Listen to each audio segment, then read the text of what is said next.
I think media has a huge role to play in whether to enlighten a person or to make them so disempowered that they become slaves to consumerism and no longer being a citizen. We have that possibility, and it's failing big time, I think. The media is failing. The media is failing because it's not doing that job of enlightening people. This is Peak Moment. We are living at a peak of human innovation, information, wealth, and health. But we're also at a peak of population and consumption, with rising temperatures and declining resources fueled by cheap oil and gas.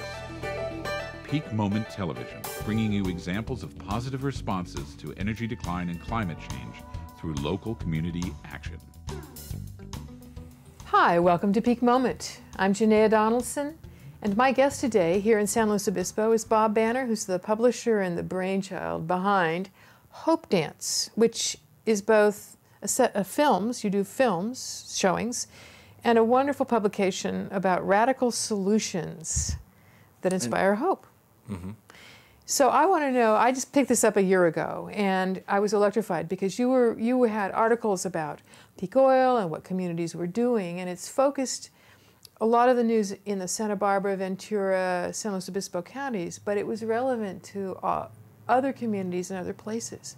So I want to find out from you, what started you creating that publication or the film series, and when? Well, it was 10 years ago, and we started with mindful eating and some ideas about sustainability. I was just getting involved in sustainability at the time, and I just thought it was incredible that I hadn't known much about it. So I got on Yes's listserv. Yes Magazine? Yes, Yeah. and I Positive Futures listserv, and I just was amazed that people were talking about slowing down. People were talking about mindful consumption, conscious consumption, overconsumption, and it was just really a treat, and it just woke me up. So I wanted to start my own publication, even though I had done a publication before that. Okay, so 10 years, that's a long, it comes what, out every 2 months? Yeah. That's a pretty, and it's an ambitious piece. I mean, this is not a thin little thing. You've got a lot of material in there. Yes. In fact, I would prefer to just do anthologies and sell them as books, but you can't get advertising for books. That's true. One of your the issues that you just brought out recently was the second one you've done on peak oil and people's responses to that. And so I'd love to go there, since Peak Moment is at least in part about that issue, about peak oil. But you were actually writing about that a couple of years ago. So yes. tell us, fill us in with that. Wow, well, 2 years ago, that's when I saw End of Suburbia and definitely wanted to show it, and we showed it a number of times. Got Richard Heinberg to come to Santa Barbara to speak, and had a film festival. So there was films and panels and Richard Heinberg. So it was a new kind of genre, having films and panels instead of just having all the panels and people getting, this was a way of people getting information from film. Rather than also flying these people out here, here you could just show the films of these people. And then have the local people, the mayor and people who were involved in Voluntary Simplicity or Peak Oil at that time, to come forward so that people could see what they were doing in their communities. Yeah, so this one I focused on what cities are doing. The latest issue, which just came out a month or so ago. Right. And the thing is, with Google Alert, you can just type in what you're looking for, and every day, I would just say sustainability projects dealing with peak oil or whatever. Yeah. And I would just find so many interesting stories. So my whole focus was to put that together. And I also hired freelancers to, like one went to Seattle, and I says, talk about what's happening in Seattle. Because I knew Sustainable Seattle was a very cool organization years ago that was really focusing on sustainability. So she did a really good job. Anyway, that's what the issue is about. And to me, it just blew me away, because I just saw so many cities getting serious about not only global warming, but peak oil, making changes, implementing policies, signing the mayor's for the Kyoto Protocol. But also peak oil resolutions. Several cities have done that. We met with Portland as well. the folks there that have started a citizens task force to see what they want the city to be thinking about doing in response. And all the sectors of life, it's big. So all of a sudden it just, and I don't know if it's because of Gore's film or what, but all of a sudden there's this like surge. Well, it's... finally I can take a vacation. You can take a vacation. Everybody else is doing things. One of the articles in there wasn't just about what cities are doing. I mean, that's one level that you did, but you also looked at some of the psychological responses. And that's an area that is a little tougher. So I want to talk about that. What your, both Cal Simon's article and also Steve Wohlrab's. Tell us a little bit about, your take on what they're saying. Well, why is there so much denial? Why don't we want to take a look at that? It took 20 years for us to look at global warming, and people are predicting that it may take 20 years to look at peak oil. Which, we can't do that. Which we don't have 20 years. I mean, it may be peaking now. It may be peaking in 3, 4, 5 years even. So the denial isn't going to help us here. I think that I have a predilection to disturbing information because I've been doing this for probably 25 years, absorbing disturbing information so I can see what it does to me and where it goes and what buttons it pushes. So I have a luxury in that realm, whereas other people, working people who work all day long, more than ordinary media, people, whatever, it would be devastating. Well, because we're talking here, I mean, peak oil, you're talking about the fundamental basis for our whole way of life. Yes. Right? So it's going to hit everybody in varying ways. Right. And it's just easier not, I mean, it's like, because everything is so interwoven and based on petroleum, you can't even imagine an alternative. I imagine most people can't even imagine an alternative. Right. So, I mean, that's why End of Suburbia was such a, even though it wasn't really a big hit here, it was a big hit in Willits, and that's why they created Well, and that's why they're having their meetings. Sure. I wanted that to happen here, and it didn't happen. It's interesting. And there's a timing for things in your community. And different things ring, because it was the End of Suburbia that was shown in our community in Nevada County that propelled us to do basically the same path as well, create our local group, our Alliance for Post-Petroleum Local Economy, APPLE, and start to educate our neighbors and start to think about it. Good. But going back to the psychological response, because I think that it's so much easier for people. I mean, I'm just wondering your opinion and what you thought of what Steve had to say there too, is that this is disturbing news, right? Doesn't it? It affects how you have to look at yourself and as a consumer. Yeah, and like I had mentioned before, there's a new film out called Oil, Smoke, and Mirrors, and even Richard Heinberg speaks about how even though he inundates himself with all of this material, and he also can find himself how he can just get involved in consensus trance and into the denial, because it's just so around us. We don't have a whole lot of alternative junctures where we have to take a look at our consumption. It's not. It's like humans only will respond when it's a real critical crisis. Yeah. And then we'll do something about it. And like with these cities, something is touching them, and thank God that the government and the cities are doing something about it.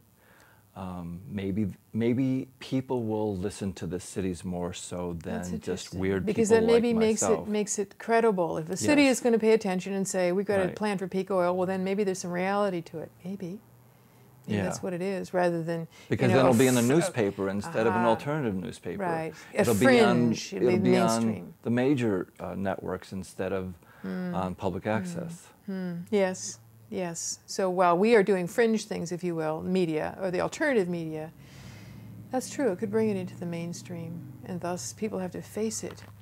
Still, I can imagine that the first response is just partly denial because it's overwhelming. It's overwhelming. It affects your transportation. It affects everything you own. It affects how you eat. Or they'll search for a techno fix or a magic bullet somehow along the line that things will be okay, so we won't have to change, that we can keep on living the way we are. That's the thing that's more frightening.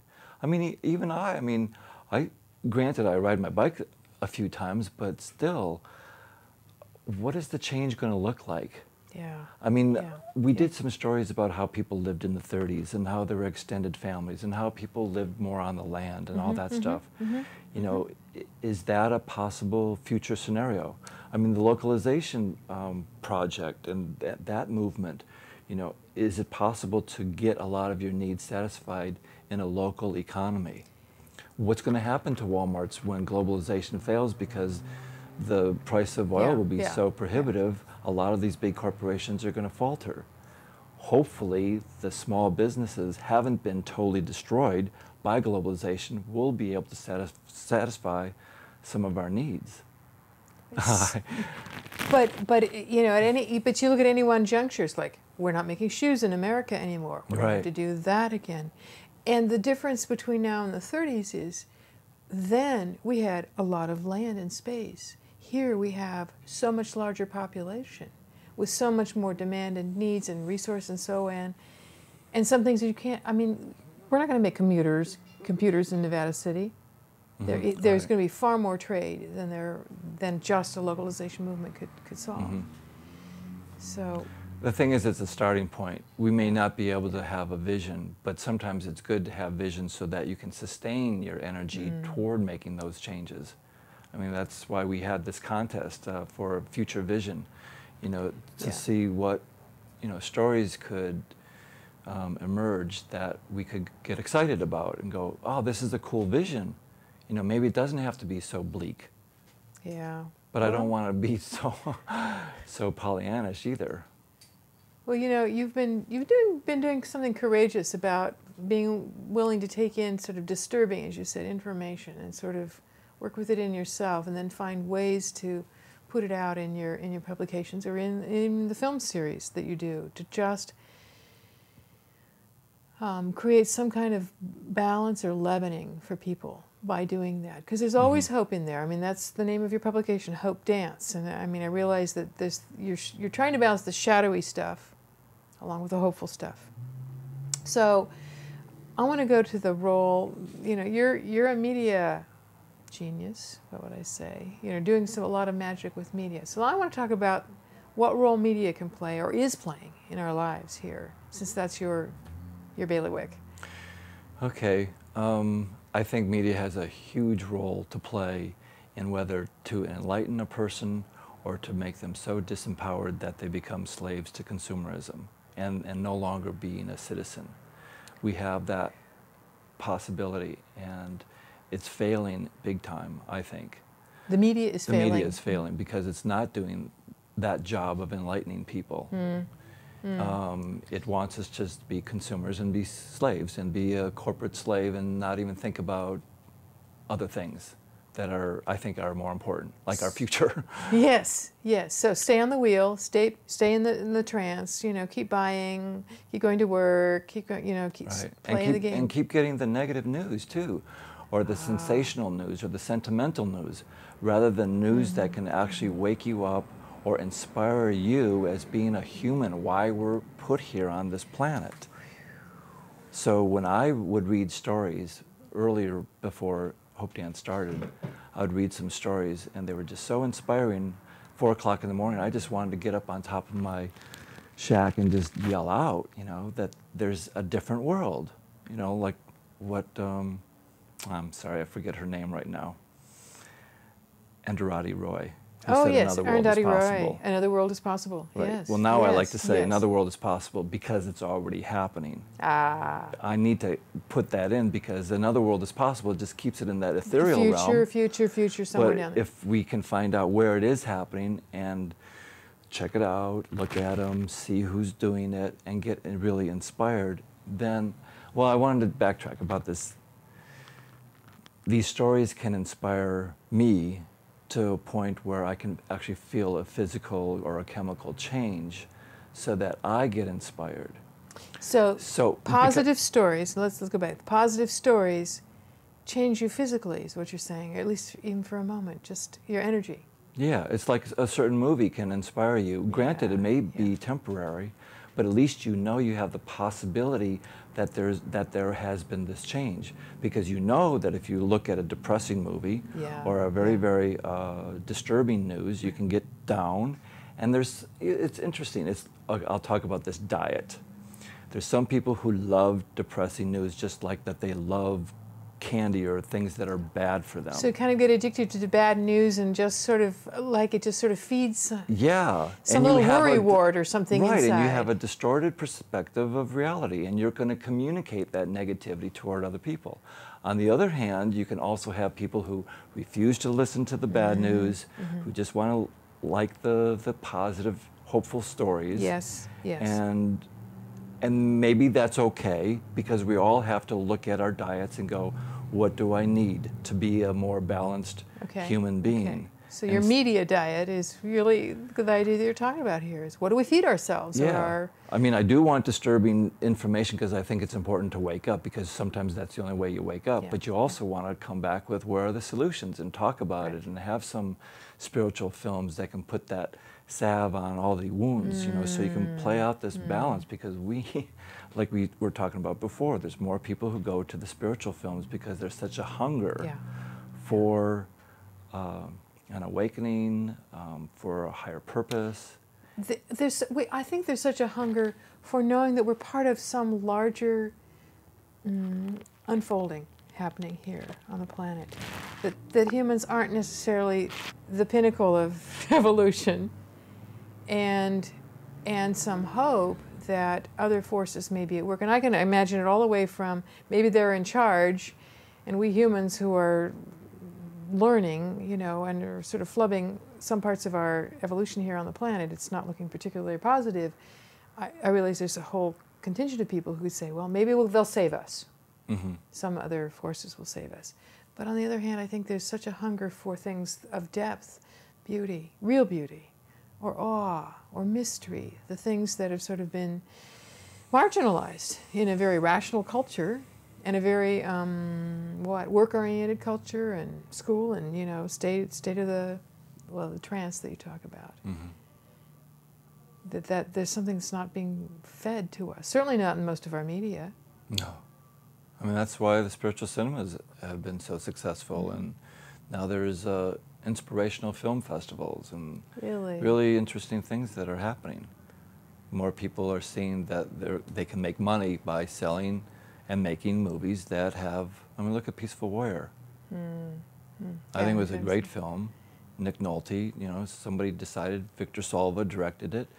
He was very successful with Powder, and so he took Dan Millman's book and turned it into a film. Well, that's another story, but... Yeah. So when you think about, you know, that's part of the premise for your media that you do, is you're always also giving us hope in here, hopeful thing, positive models, ideas that people can give the viewers some sense of sort of the range of some of the topics you cover, because you do a theme in each issue. So tell us some of the themes you've covered, because I think it gives us an idea of... Well, eco-villages, intentional communities, energy, permaculture, shelter. We did an issue on sustainable, affordable housing. And the thing is, that's an oxymoron, because usually sustainable building is so expensive. Right, and the stuff they call green building, you know, it's very expensive. Sustainable and affordable. Right. What was that like? Well, I thought it was a joke. I didn't think I could do an issue on it. I knew nobody in the Tri-County area was doing that type of work.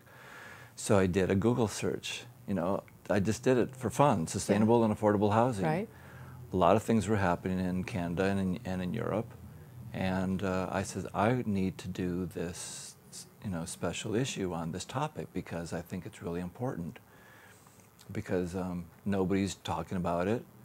And the people who are talking about sustainable development or buildings weren't affordable, and they were catering to the wealthy people. And people who were talking about affordable homes were toxic.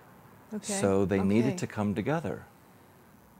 So anyway, a few groups are working locally in that area. So you helped that was like 5 years. Feed the, you know, fan the flames on that one.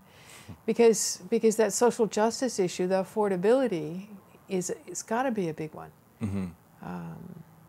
And the sustainability, I mean, Paul Hawken addressed this greatly at the recent Bioneers. You know, we need to really blend the social justice with the environmental movement, big time. And people are not talking about it particularly, because I think about this, it's like, well, the wealthy can keep, you know, as the petroleum runs out, the wealthy can keep doing much of what they're doing for at least some while, including issues like, all right, we'll just turn our cropland into land to grow biofuels, and that will make sure that people can continue to drive their vehicles. Except, whose food is who's not going to eat, is the real moral question there. And so I see that issue is sort of not entirely being addressed about what about the folks that aren't wealthy? What will happen to them as those prices all go up and so on? Right. So you do have some CSAs who are really focused in the inner city, for example, or for lower income people, because usually when you talk about CSAs, you think of white middle class. Which is community supported agriculture, right? So they're producing there, and people are subscribers to that farm and get produce. Yeah, but housing, I can imagine that's big. So yeah, in fact, in the works right now is possibly an initiative in California that would question that whole process of that the state and the cities need to code things, that maybe the builders would have that responsibility, which means that you could allow more of the natural builders to start building homes if they were responsible for the codes. But that's going to be a big educational thing, because our homes are very, very toxic. And if we're talking about global warming, we're talking about peak oil, we need to really radically take a look at our homes and how such a waste it is. In how much energy it's using. Energy usage, and materials, lawns, and pesticides. Not water catchment. You know, they could be very instrumental in being sustainable entities. I've heard the notion of zero energy homes. Right. Yeah, there's a film that we show called Designing a Great Neighborhood where they did that. It was very, very close to zero emissions, where they had, you know, lawns up on the roof, where they had solar, where they had the heating underground. I forget what it's called right now. Yeah, the heat exchanger, the heat pumps, or whatever it is. And they didn't need to have air conditioning. This was in Boulder, Colorado, and they had bike lanes, and they had some co-housing units, and they had mixed zoning units. So it's a very cool film, and it's a very good model to see, where you have your EPA, your city people, your government officials, and your sustainable architects working all together with the people who wanted to move in a very collaborative, educational way. Community. So in our last little 4 minutes here, yes, I just want to ask you kind of where you envision, well, now I'll ask you, what inspires you? As you look around, and you're looking around at disturbing and exciting news both, you know, where do you turn for your inspiration, for your sustenance? Well, the people who are doing similar things, the people who are actually doing the work with the cities, or working in an eco-village, or making films about certain things. That's what inspires me. That's what gets me excited when I hear of a new film that I think will either inspire or educate us. I get excited when a new theme like the end of the world that I want to focus on the next issue. I want to really focus on what's that all about. Are we creating the end of the world? Yeah. Or is it just going to be the end of an illusion, which could be very, very exciting? What about this paradigm shift? How are people creating these shifts? How are they sustaining themselves? And maybe they're models for what we may be becoming in the future. So that sort of excites me. But yeah, but I also am really realistic and say that die off, and a lot of people, there's this expression, evolve or die. Yes. And I'm very fearful of that. and I think it's essential to be realistic about what's going to happen. Fearful that we may have major die-off on the planet. Yes. And Yes, who are the yes. survivors? And I don't want them to be the people who own the guns.